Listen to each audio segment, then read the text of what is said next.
So he's wearing a shirt. He just walked by me. And his back of his shirt it says, "Less love, more money." Okay, that's what it's. And they all both of them looking over at the post office over there, right? So like I said, when they still do something like this, I must be receiving a letter or a check or something. I don't know. Maybe it's my $332 trillion. $332 billion, $332 million, $332,000, $332. Okay? Am I saying that right? I should say 332 trillion, 332 billion, 332 million, 332,000, $332. How about that? Okay? Yeah. Because like I said, I'm gonna sue them. I'm gonna sue them for trillions, not billions. Because when I get the trillions, I'm gonna redistribute it. Since they don't want to give Foundation of Black Americans the reparation, yeah, let me sue the government for that much. Not only will Foundation of Black Americans get the reparations, but other groups of Americans will also get reparation, right? Native Americans, Hispanic Americans, Chinese Americans, Japanese Americans, yeah.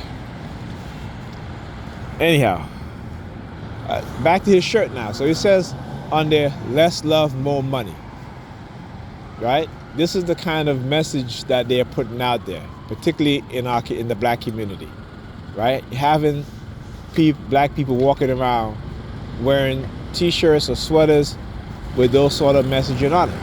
And believe me, that is psychological conditioning, okay?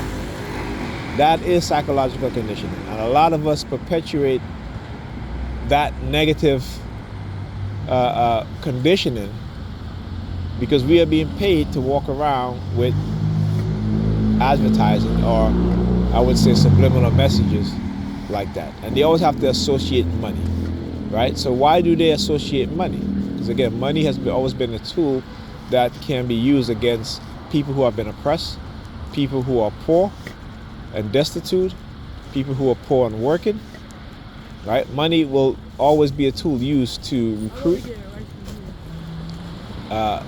certain people in a position. So you can't use money to, you don't go into the white communities or the Hispanic community or the Asian community, right? Or the Arab communities and see young Arab men and women, young Hispanic men and women, young white men and women, young Asian men and women wearing clothing that relay these types of messages, right? You don't see that. But you'll see it in the black community, okay? You will see it in the black community, and yet none of us stop to think. I should say none of us, but a lot of us don't stop and think and say, why are they putting these messages in our community? Again, it is to prevent us from caring, being concerned, loving one another, because they know that is when we start to do those things, right? When we start to do those things is when we will elevate, not just as individuals, but as a people, right? And as long as we keep putting money first, right, they're only going to choose the gatekeepers, all right? If you think that you can become wealthy in America as a black person and not be beholden to white racism and the white racist agenda, you got another thing coming, right? You know what I'm saying?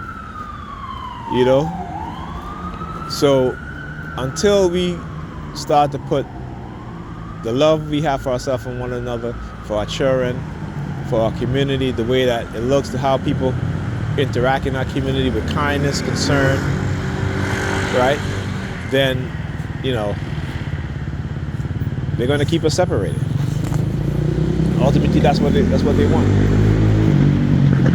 So money is your God, money is your Jesus, because you have to give up the love you have for yourself, for your people, for your children, for your family, in order to make more money, right? So what that means, That means that when they see loving, caring black families, what are they going to do? What have they been doing?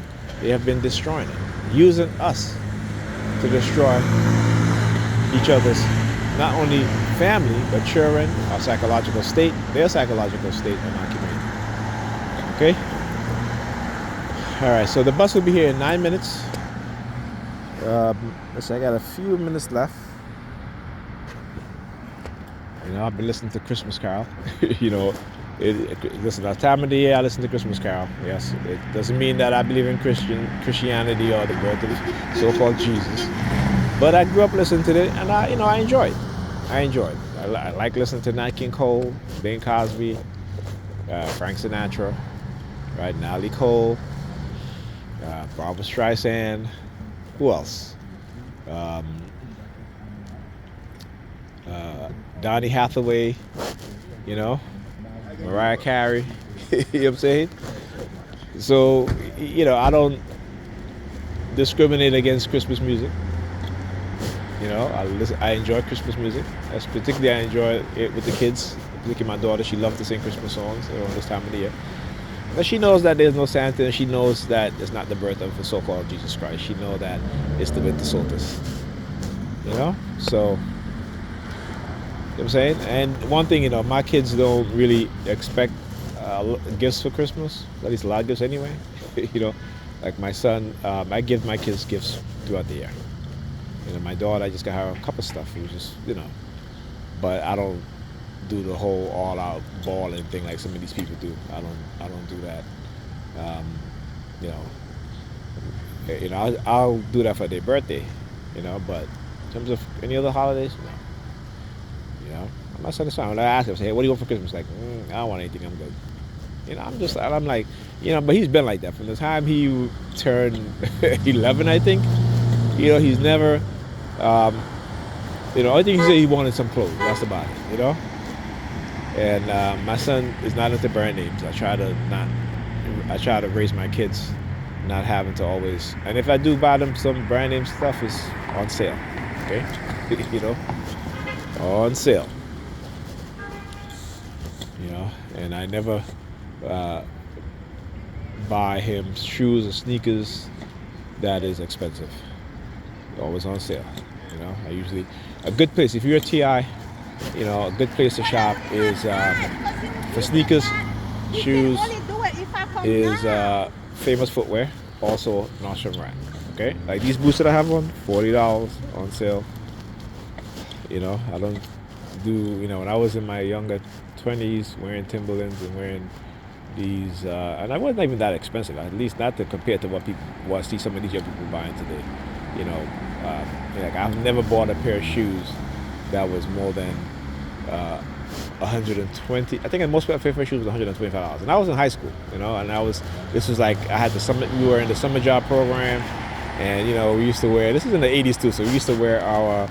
You know, like when we go out, we used to wear our slacks, button-up shirt, you know, even have a blazer or what have you, and we'll have on some suede Ballys or clocks. You know what I'm saying?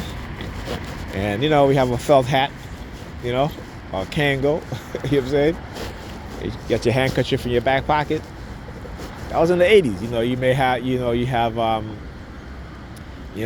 your Gucci sweater, you know. But before that, it was what else? It's, you know, like we used to be dressed, but like that, we used to be dressed. You know what I'm saying? And this was like basement parties, house parties. Everybody got dressed up, gotcha. But now, you know what I'm saying, like dressed to go out. Nowadays, people don't even do that. Or if they do dress up to go out, it's like you know, you never walk into a party or any restaurant and see black men with their pants hanging below their ass, you know, or wearing tight jeans. You know what I'm saying? You know, that was completely, you know, we never thought of dressing like that. My kids don't even my oldest son don't even dress like that. You know. And I try to tell some of these young men, you know, you don't need to be dressing like that. You look weird. You know, but when they're conditioned to think that it's normal, nothing I could say. Okay? Anyhow, talk to you guys in the next video.